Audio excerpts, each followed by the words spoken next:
اچھا، کیا مولا لفظ کہنے سے منع کرنے والی کوئی حدیث صحیح مسلم کے اندر موجود ہے؟ یہ میرے بھائیوں جو یہ والا جو مولا ہے یا اس طرح کی کئی احادیث اور کتابوں کے اندر بھی موجود ہیں کہ وہ کس مولا کہنے کی اور کس سید کہنے کے، سید کہنے کی بھی ممانعت احادیث کے اندر آئی ہے، لیکن اس کے بعد نبی علیہ السلام نے ان چیزوں کی اجازت مرمت فرمائی ہے اور کنڈیم کر دی ہے کہ کس طرح کا لفظ سید استعمال کرنا اور کس قسم کا لفظ مولا استعمال کرنا منع ہے۔ سید اور مولا یہ دونوں الفاظ آپ نبی علیہ السلام کے لیے بھی استعمال کر رہے ہیں، اور اجماع ہے، آپ دروشی میں پڑھتے ہیں اللہم صلی علی سیدنا و مولانا محمد، اے اللہ درود بھیج ہمارے آقا، ہمارے سید اور ہمارے مولا، ہمارے جگری یار، ہمارے دلی محبوب۔ مولا کہتے ہیں النبی اولا بالمؤمنین من انفسہم وازواجہ امہاتہم، سورۃ الاحزاب آیت نمبر 6۔ نبی علیہ السلام مومنین کی جانوں سے بڑھ کر ان پر حق رکھتے ہیں اور نبی کی بیویاں امت کی مائیں ہیں۔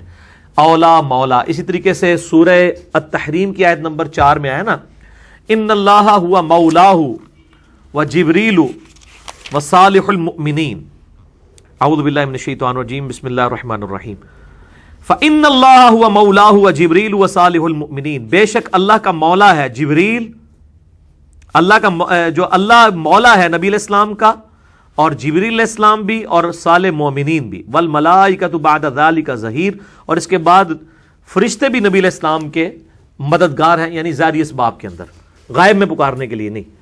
تو قرآن نے کہا ہے کہ اللہ بھی مولا ہے، جبریل بھی مولا ہے، اور صالح مومنین بھی نبی علیہ السلام کے مولا ہیں، یعنی پشت پناہ ہیں، ان سے محبت کرنے والے ہیں۔ اور یہ نبی علیہ السلام کی بیویوں کو کہا گیا کہ اگر تم صحیح روش اختیار نہیں کرو گی تو یاد رکھو ہمارے نبی کو تمہاری کوئی ضرورت نہیں۔ اس کے بعد پھر آتا ہے کہ اللہ تعالیٰ تم بیویوں کو الگ کر کے نبی علیہ السلام کو اور بیویاں دے دے جو عبادت گزار ہوں گی، جو روزے رکھنے والی ہوں گی، جو تابع فرمان ہوں گی، وہ بڑی ان کی خصوصیات آئی ہے۔ اور اس حوالے سے میرا مسئلہ نمبر 105 ریکارڈڈ موجود ہے، جنید جمشید پر گستاخی کے الزام کا تحقیقی جائزہ، اس میں میں نے یہ سارا نبی علیہ السلام کی بیویوں کو جو اللہ تعالیٰ کی طرف سے اس حوالے سے یعنی سخت گرفت کی گئی قرآن حکیم کے اندر، میں نے اس کے اوپر ڈیٹیل کے ساتھ ڈسکشن کی ہے۔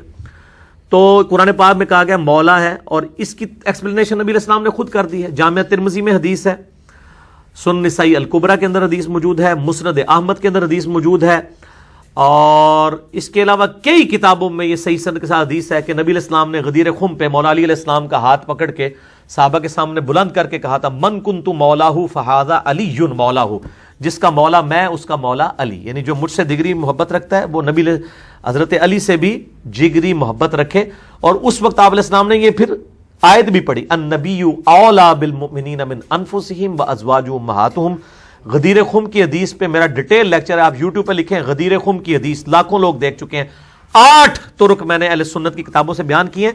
تو اگر نبی علیہ السلام نے یہ ممانعت کی ہوتی تو آپ اپنی وفات سے 2.5 مہینے پہلے من کنت مولاہ فہذا علی مولاہ کیوں کہہ رہے ہوتے، اور پوری امت اللہم صلی علی سیدنا و مولانا محمد کیوں کہہ رہی ہوتی؟ اور پھر آپ دیکھیں صحیح بخاری میں ہے کہ سیدنا عمر کہتے ہیں کہ ابو بکر ہمارے سید ہیں جنہوں نے ہمارے سید بلال کو آزاد کروایا، سیدنا بلال کہا۔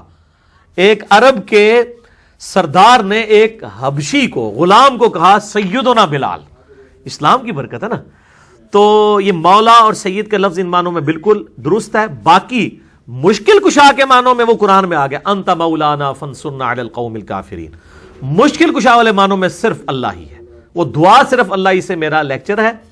اور آپ ایک یوٹیوب پہ میرا کلپ ہے علی کا صحیح شیعہ کون ہے، who is true Shia of Ali, English میں لکھیں یا اردو میں، میرا کلپ کھل جائے گا جس میں نے مولا کے دونوں معنوں کے اوپر ڈیٹیل سے بحث کی ہے۔ یہ کوئی ایسا سوال نہیں ہے جو میں نے ان چیزوں کو ایڈریس نہ کی ہو، جن چیزوں کی ممانعت آئی ہے وہ اور ہے، جن چیزوں کی ممانعت نہیں آئی وہ اور ہیں، ان چیزوں کو آپس میں مکس نہیں کرنا چاہیے۔ ٹھیک ہوگا جی؟ اور کوئی سوال تو نہیں کسی کا؟ ہاں جی کریں۔ مرنے کے بعد قبر میں عذاب ہوگا، پھر آخرت جب برپا ہوگی تب بھی عذاب ہوگا، یہ 2 ڈفرنٹ چیزیں نہیں، کوئی ڈفرنٹ چیزیں نہیں ہے۔ قرآن پاک تو کہتا ہے دنیا کی زندگی میں بھی عذاب ہوگا، سورہ السجدہ میں آیا ہے پارہ نمبر 21 کے اندر کہ دنیا کی زندگی میں بھی اللہ تعالیٰ عذاب دیتا ہے۔ تو جب قرآن کہہ رہا ہے دنیا کی زندگی میں عذاب آتا ہے تو پھر 2 ڈفرنٹ چیزیں کیسے ہو گئیں؟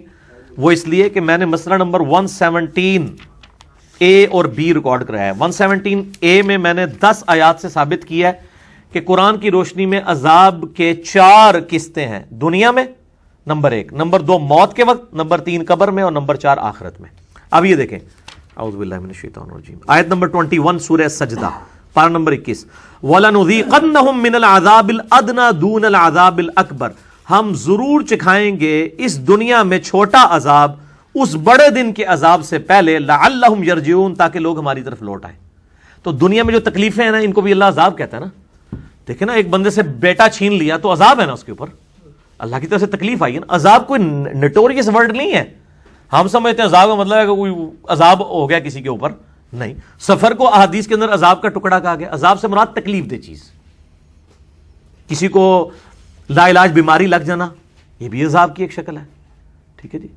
کسی کا بے اولاد ہونا، یہ بھی عذاب ہے. لیکن یہ عذاب وہ والا عذاب نہیں جو پنجابی کے اندر عذاب سمجھا جاتا ہے. اللہ کی طرف سے آزمائش، جسے کہا جاتا ہے وَلَنَبْلُوَنَّكُمْ بِشَيْءٍ مِّنَ الْخَوْفِ وَالْجُوعِ وَنَقْصٍ مِّنَ الْأَمْوَالِ وَالْأَنفُسِ وَالثَّمَرَاتِ، ہم ضرور آزمائیں گے تمہیں خوف کے ذریعے، بھوک کے ذریعے، جان اور مال میں نقصان کے ذریعے، اور پھر دیکھیں گے کہ کون ہے جو صبر کرتا ہے. تو یہ اللہ تعالیٰ کی طرف سے آزمائشوں کا سلسلہ رہے گا. تو یہ مسئلہ 117 اے اور بی میں نے بتایا کہ عذاب کی 4 قسطیں ہیں دنیا میں. موت میں قرآن حکیم میں سورۃ الانعام کے اندر، باقی صورتوں میں آتا ہے کہ موت کے وقت جو فاسقین ہیں ان کے منہ اور پیٹھوں کے اوپر فرشتے ہتھوڑے مارتے ہیں اور کہتے ہیں چلو اس بڑے عذاب کی طرف. تو ابھی تو حساب کتاب ہی نہیں ہوا، تو موت کے وقت ان کی پھینٹی کیوں لگ رہی ہے؟ اس لیے کہ اللہ تعالیٰ کو تو پتا ہے کہ الٹیمیٹلی کیا حساب کتاب ہونا ہے، آپ کو نہیں نا پتا.